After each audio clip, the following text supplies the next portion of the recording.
जय गुरु जी संगत जी गुरु जी की डिवाइन कॉल सत्संग प्लेटफॉर्म में आप सभी गुरु परिवार का हार्दिक स्वागत है। अगर कोई भी संगत अपना सत्संग हम लोगों के साथ साझा करना चाहती है तो वो साफ राइटिंग में अपना सत्संग लिखकर हमारी जीमेल आईडी पर सेंड कर सकती है। आपके द्वारा सुनाए गए सत्संग से जो गुरु जी की नई जुड़ने वाली संगत है उन्हें गुरु जी के कल्याण महिमा अनुभव के बारे में ज़्यादा से ज़्यादा पता चलेगा। गुरु जी के चरणों में मेरा कोटि कोटि प्रणाम। जय गुरु जी। साथ संगत जी, आज का जो सत्संग मैं आप लोगों के साथ शेयर करने जा रही हूँ वो बख्शीश अंकल का है और मैं उन्हीं के शब्दों में आपसे ये सत्संग शेयर करूंगी। 1996 में डुगरी ग्राम यानी कि गुरुजी का जन्म स्थान, वहां पे बख्शीश अंकल गुरुजी की शरण में आए। उनकी बेटी का एक कान का पर्दा फट गया था जब से वह 1 साल की थी। उसे तेज बुखार, अतिरिक्त गले में खराश रहती थी और कान से पस भी बहता रहता था। ऐसा पिछले 12 सालों से चल रहा था। डॉक्टरों, पंडितों, जोशियों, बाबा और संतों सब मार्ग अपना देख के हर जगह से उन्हें असफलता ही हाथ लगी थी। वो परेशान थे, बहुत ज्यादा परेशान थे। संगत जी, अंत में बख्शीश अंकल को किसी ने गुरुजी के बारे में बताया तो बख्शीश अंकल ने गुरुजी से विनती करने का विचार बनाया। गुरुजी उन दिनों पंचकुला में थे। जब बख्शीश अंकल अपनी बेटी के साथ वहां पहुंचे तो गुरुजी ध्यान में बैठे थे। एक संगत ने जब गुरुजी को उनके आने का समाचार दिया तो गुरुजी ने अगले सप्ताह आने का आदेश उनको दिया। बख्शीश अंकल निराश अवश्य हुए क्योंकि उन्हें वहां तक पहुंचने में 4 घंटे लगे थे, पर वह अगले सप्ताह 6 बजे आने का विचार बनाकर वापस लौट गए। अगले सप्ताह जब बख्शीश अंकल पहुंचे तो गुरुजी ने उनके आने का कारण पूछा तो बख्शीश अंकल ने अपनी बेटी की समस्या बताकर गुरुजी से उनकी कृपा के लिए प्रार्थना करी। गुरुजी ने प्रश्न किया कि वह कौन सी कक्षा में पढ़ती है। संगत जी, बख्शीश अंकल ने उत्तर दिया कि मेरी बेटी 8वीं कक्षा में है। गुरुजी मुस्कुरा के बोले, जा कल्याण हो गया, जा ऐश कर। बख्शीश अंकल को यह साधारण पर शक्तिशाली वचन अस्पष्ट लगे तो वह खड़े रहे। गुरुजी ने पूछा कि क्या उनको कुछ और चाहिए, तो बख्शीश अंकल के यह पहले दर्शन थे। पिताजी ने हाथ जोड़कर गुरुजी से उनकी बेटी को लंबे समय से चल आ रहे कष्टों से निवृत्त करने की बात दोहराई। फिर से बख्शीश अंकल ने ये बात कही कि गुरुजी, मेरी बेटी को ये परेशान है। गुरुजी के निर्देश अनुसार वह संगत में बैठे और उन्होंने प्रसाद और लंगर भी ग्रहण किया। फिर गुरुजी के आदेश अनुसार उनको डुगरी जाने वाली अंतिम बस में बैठा दिया गया। लेकिन बख्शीश अंकल के दिमाग में बस यही चल रहा था कि गुरुजी ने कोई इलाज किया नहीं, कुछ किया नहीं, लंगर कराया, चाय प्रसाद कराई और वापस डुगरी के लिए भेज दिया। उन्हें कुछ समझ नहीं आ रहा था। संकट जी, अगले दिन ही बख्शीश अंकल ने अपनी बेटी के रोग में सुधार देखा और थोड़े ही दिनों में वह रोग भी समाप्त हो गया। अब बख्शीश अंकल के परिवार ने हर सप्ताह के अंत में गुरुजी के दर्शन के लिए आना आरंभ कर दिया। उनका बस किराए का खर्च डॉक्टर के खर्च से कहीं कम था। इसके लिए शुक्राना गुरुजी का, अनंतम अनंतम शुक्राना। संगत जी, वर्ष बीतते गए। गुरुजी अब दिल्ली आ गए। बख्शीश और उनकी बेटी ने भी दिल्ली आना शुरू कर दिया। एक ऐसे ही दर्शन के अवसर पर गुरुजी ने अपनी संगत को अपनी पत्नी और पुत्र को साथ लाने को कहा, जिन्होंने अभी तक गुरुजी के दर्शन नहीं किए थे। यात्रा और घर संबंधी समस्याओं के कारण बख्शीश उनको लेकर नहीं आ पाए और अगली बार भी अपनी बेटी के साथ ही आए। गुरुजी ने उनके बारे में पूछा। जब ऐसा कुछ बार हुआ तो गुरुजी ने उनको चेतावनी दी कि अगली बार अपनी पत्नी और बेटे को लेकर ही आना। उनकी पत्नी और बेटा सत्संग में आए तो गुरुजी ने उनकी पत्नी से उनके रोग के बारे में प्रश्न किया। उनकी पत्नी ने बताया कि उन्हें पेट में दर्द रहता है, जिसका कारण रीढ़ की हड्डी की समस्या है। डॉक्टरों की राय में उसका कोई उपचार नहीं था। गुरुजी ने हंसकर उत्तर दिया कि उसके दर्द का मूल कारण तो मानसिक है। अपनी बेटी का विवाह कराने से वेदना समाप्त हो जाएगी, तेरी ये परेशानी भी खत्म हो जाएगी। गुरुजी ने उनको दर्शन के लिए सप्ताह में 2 बार, एक बार आने को कहा। गुरुजी की इस गंभीरता रहित कथन से उसकी पीड़ा कुछ ही दिनों के बाद समाप्त हो गई। गुरुजी की ऊर्जा ऐसी है, वे अपने सब संगतों से अत्यंत प्रेम करते हैं और उन सब का भी ध्यान रखते हैं जो संगत के संपर्क में हैं। भले ही वह संगत में आकर गुरुजी के दर्शन कर पाए या नहीं। संगत जी, उल्लेखनीय है कि बख्शीश के अन्य परिवार के सदस्य को भी गुरुजी का आशीर्वाद मिला, विशेष रूप से मिला। बख्शीश अंकल दिल्ली माह में एक बार आते थे। एक बार गुरुजी ने उनको अपने पास बुलाकर दो संगतों से परिचय करवाया। संगत जी, वार्तालाप के दौरान बख्शीश अंकल के पिता का उल्लेखन आया, जो 85 वर्ष के रहे होंगे। वे स्वस्थ थे, उनकी दृष्टि सामान्य थी और दंत पीड़ा तक नहीं होती थी। बख्शीश अंकल ने कुछ निभिक होकर गुरुजी को अपने पिता के रोग के बारे में बताया, जो घुटनों से टखनों तक था।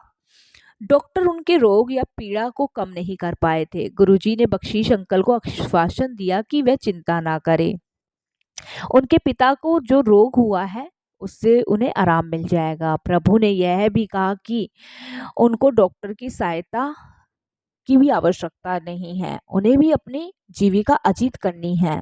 संगत जी, बख्शीश के जाते समय गुरुजी ने एक फूलमाला जो उनके किसी अन्य संगत ने उनके चरणों में चढ़ाई थी उनको दी और कहा कि उसे जल में डुबो के अपने पिता उस पवित्र जल से स्नान करा दो। उसके बाद माला को पास के बहते हुए जल में प्रभावित कर देना। गुरुजी के दिए हुए निर्देश का पालन करते हुए बख्शीश अंकल ने वैसा ही करा और संगत जी, उनके पिता की जो दर्द था घुटनों से टखनों तक, वो बिल्कुल समाप्त हो गया और उनके पिताजी बिल्कुल स्वस्थ हो गए। इसके लिए भी गुरुजी का अनंतम अनंतम शुक्राना। इसके अतिरिक्त एक और महत्वपूर्ण घटना हुई। बख्शीश अंकल के पिता गुरुजी द्वारा मोहित हो गए। जब उनको भोजन कराने को कहा जाता तो वे कहते कि उन्होंने गुरुजी का लंगर ग्रहण कर लिया। परिवार के सदस्य ने शीघ्र ही समझ लिया कि परिवार प्रमुख अब मानसिक रूप से गुरुजी की शरण में पहुंच गए हैं। घर में उनकी उपस्थिति केवल भौतिक होती थी। कुछ समय पश्चात उनके पिताजी ने अपना शरीर त्याग दिया। उनका अंत अपने पौत्र पौत्रियों से बात करते हुए अत्यंत शांतिपूर्वक रहा। आज भी बख्शीश अंकल अपने सपने में उनको गुरुजी के सम्मुख नतमस्तक होते हुए देखते हैं। यह बात स्पष्ट है संगत जी कि गुरुजी ने बख्शीश अंकल के पिता के अंतिम समय में उनके जीवन की भागदौड़ अपने हाथ में ले ली थी और उनको अति आरामदायक मृत्यु द्वारा से होते हुए स्वर्लोक तक पार करा दिया था। इसके लिए गुरुजी का अनंतम अनंतम शुक्राना।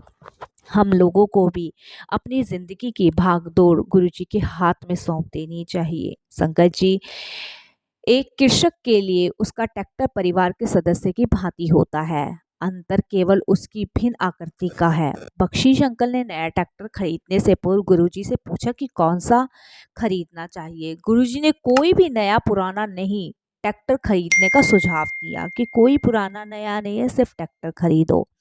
बख्शीश अंकल ने नए कल पुर्जों सहित स्वराज ट्रैक्टर खरीदा। उसकी ट्रॉली अत्यंत भारी धातु की बनी हुई थी और पूरे गांव में अपने प्रकार की पहली ट्रैक्टर थी वो, क्योंकि वह ट्रैक्टर बख्शीश की भूमि से 3 गुना अधिक भूमि पर कार्य करने में समर्थ थी। उस पर कभी भी अधिक भार नहीं पड़ता था, इतना अच्छा ट्रैक्टर था वो। बख्शीश अंकल के अनुसार उस ट्रैक्टर पर भी गुरुजी की कृपा है, यह इस संदर्भ से स्पष्ट हो जाएगा।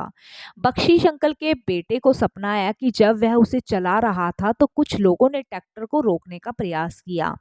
ट्रैक्टर पर बैठते हुए एक व्यक्ति ने उसे ट्रैक्टर रोकने को कहा, अन्यथा वह उसे ट्रैक्टर छीन लेंगे। ऐसा गुरुजी ने उसको सपने में दिखाया।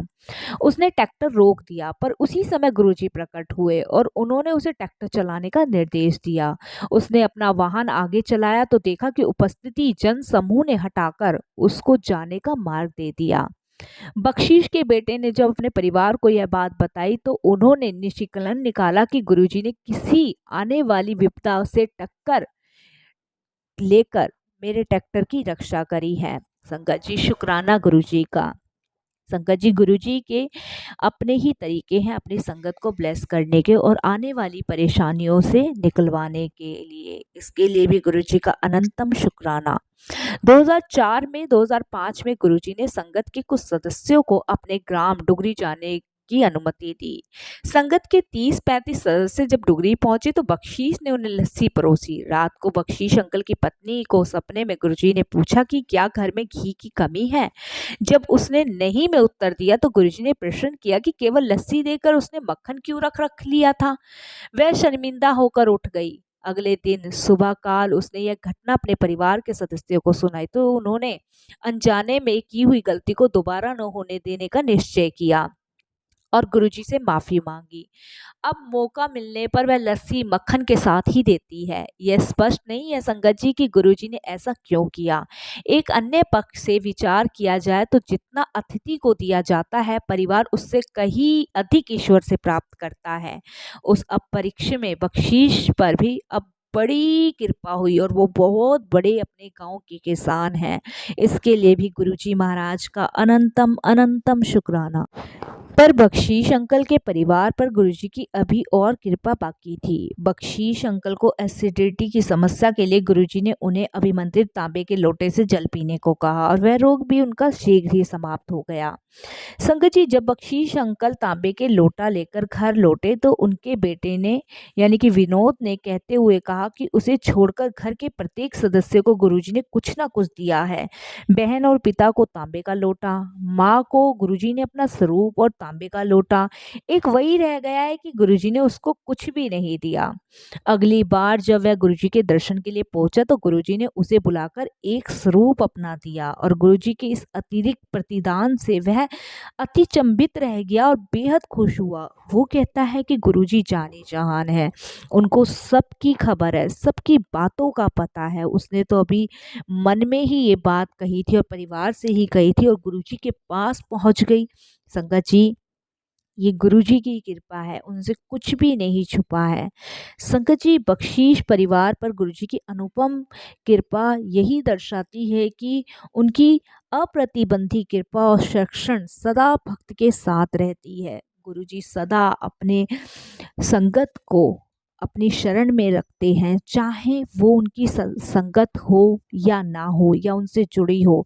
कृपा गुरुजी की सब पर ही एक समान रहती है।